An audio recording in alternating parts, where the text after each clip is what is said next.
Assalamu alaikum everyone, it's your Mahi and welcome to my YouTube channel. Dear viewers, আমি আজকে তৈরি করে দেখাবো কিভাবে সাব মেশিন ছাড়া সাব স্যান্ডউইচ বাসায় খুব সহজে তৈরি করা যায়। আর যারা সাব স্যান্ডউইচ খেতে ভালোবাসেন তাহলে আমার এই রেসিপি ফলো করে বাসায় খুব সহজে ঝটপট অল্প সময়ে আর অল্প কিছু উপকরণ দিয়ে তৈরি করে ফেলুন মজাদার এই অসাধারণ স্বাদের সাব স্যান্ডউইচ। এটা দেখতে যতটা সুন্দর হয়েছে খেতেও মাশাআল্লাহ। যারা আমার চ্যানেলে নতুন বন্ধু তারা অবশ্যই আমার চ্যানেলটি সাবস্ক্রাইব করে আমার পাশে থাকুন। চলুন তাহলে আর কথা না বাড়িয়ে মূল পর্বে চলে যাই। প্রথমে আমি এখানে প্রায় মেজারমেন্ট কাপের 1 কাপ পরিমাণে মুরগির বুকের মাংস নিয়ে নিয়েছি আর এর মধ্যে দিয়ে দিচ্ছি আমি কিছু মশলা। এখানে স্বাদমতো লবণ, আদা, রসুন, লাল মরিচ, জিরা গুঁড়া, ধনিয়া গুঁড়া আর গরম মশলা গুঁড়া সবকিছুই আমি 1 চামচের মতো করে নিয়ে নিয়েছি। এখন সবগুলো উপকরণ আমি চিকেনের মধ্যে ঢেলে দিয়েছি। এখন মেখে নিব।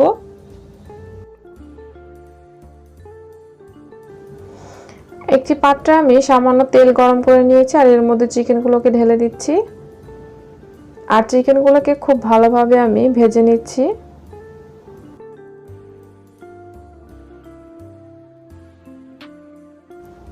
চিকেনগুলোকে একেবারে ভেজে শক্ত করে ফেলা যাবে না, চিকেনগুলো এমন করে ভাজতে হবে যাতে ভিতরের জুসিনেসটা থেকে যায় আর এটা খুব সফট করে ভাজতে হবে।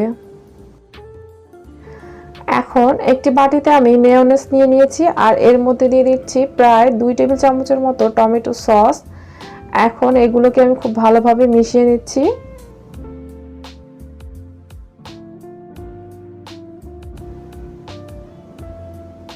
আমি সাব স্যান্ডউইচ তৈরি করার জন্য 2 ধরনের রুটি নিয়েছি। একটা হচ্ছে 15 টাকা করে কিনতে পাওয়া যায় আর একটা হচ্ছে 20 টাকা করে। এখানে আমি নিয়েছি কিছু বাঁধাকপি কুচি, কিছু গাজর কুচি আর নিয়েছি মোজারেলা চিজ।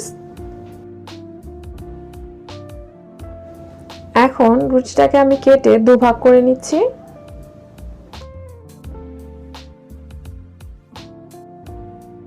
এর মধ্যে দিয়ে দিচ্ছি আমি টমেটো আর মেয়োনেজের মিশ্রণটা আর এটা একটু বেশি পরিমাণে দিতে হবে যাতে খেতে একটু ভালো লাগে।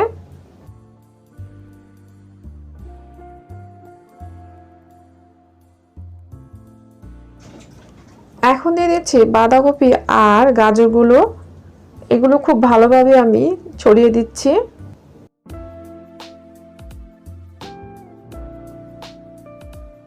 এখন এর উপর দিয়ে দিচ্ছি আমি আগে থেকে ভেজে রাখা চিকেন।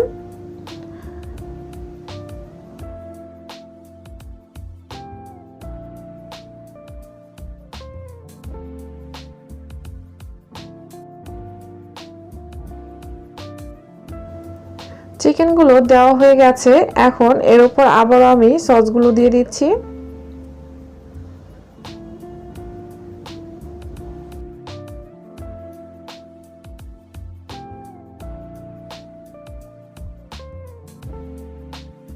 এখন এর উপর দিয়ে দিচ্ছি মোজারেলা চিজ।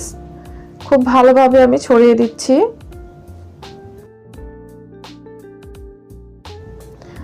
এর উপর আবারও কিছুটা সস আমি দিয়ে দিচ্ছি। এখন দিয়ে দিব আবারও বাঁধাকপি আর গাজরের কুচিগুলো।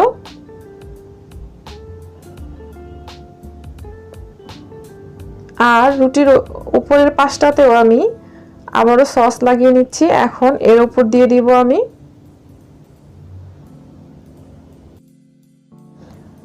দেখুন এখনই কতটা সুন্দর আর লোভনীয় লাগছে।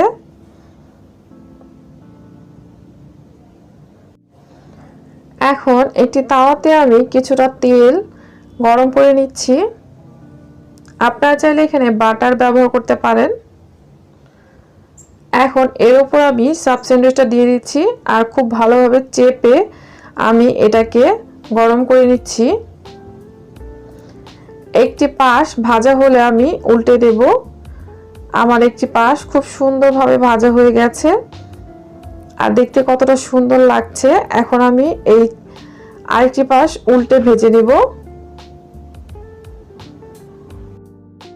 খুব সাবধানে এটা উল্টাতে হবে। আর এই পাশটাও আমি খুব ভালোভাবে চেপে চেপে গরম করে নিচ্ছি আর ভেজে নিচ্ছি।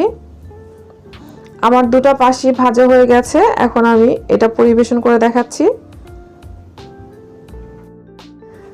ডিয়ার ভিউয়ার্স, তৈরি হয়ে গিয়েছে মজাদার সাবসেন্টুস। আর এর উপর থেকে আমি কিছুটা মেয়োনেজ আর টমেটো সসের মিশ্রণটা দিয়ে দিচ্ছি।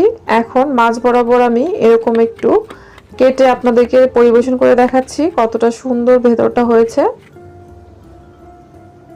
ভিউয়ার্স, দেখতে যতটা সুন্দর, এটা খেতেও ভীষণ মজার হয়ে থাকে। আপনারা অবশ্যই বাসায় ট্রাই করবেন। আর আমার আজকের রেসিপি যদি আপনাদের ভালো লেগে থাকে তাহলে অবশ্যই আমার চ্যানেলটি সাবস্ক্রাইব করে বেল আইকনটি ক্লিক করে রাখুন, যাতে এরকম নিত্য নতুন মজার মজার রেসিপি পৌঁছে যাবে আপনার কাছে সবার আগে।